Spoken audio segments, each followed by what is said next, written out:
Will's price is exceptional. If you happen to meet him walking down our street, you'll see my son in red baggy sweatpants. His thick black eyelashes frame enormous cornflower blue eyes, and he has freckles that march across the top of his tiny turned-up nose. Wills collects things: fossils, heart-shaped rocks, sea glass, packets of flower seeds that lay in neat rows on his bookcase. When he goes train watching and the Pacific Surfliner comes through on time, his dimples deepen and he throws his head back in celebration while twisting the front of his shirt. He prefers wearing stripes, t-shirts and turtlenecks mostly. He's very particular about this. There has to be stripes.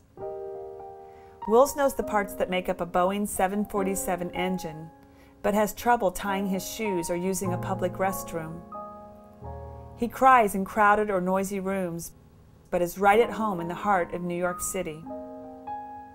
When Wills was 3 years old, he was diagnosed with autism, but he didn't know that.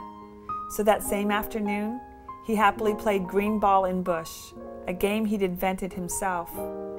My reaction to the diagnosis?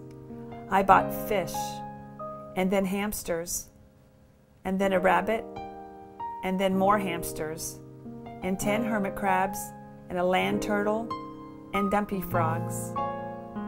In my desperation to avoid the reality of what Wills's diagnosis might mean for his future, and mine, I began filling our house with scaly and fluffy creatures who were more dependent but less scared than I was.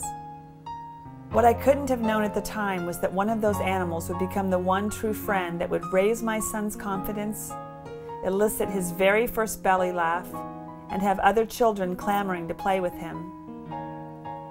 Cowboy, a light blonde, brown-eyed golden retriever, changed my son's life and had the inestimable honor of being the first and only living creature to ever hear "I love you" from Wills's lips. Cowboy, it seems, could do anything. But she would only have 2.5 years to perform her magic. This is a love story. A story about a boy and a dog who go everywhere together and wind up in that ambiguous place between bravery that only comes in pairs and miracles that continue long after there is no one to toss the ball to.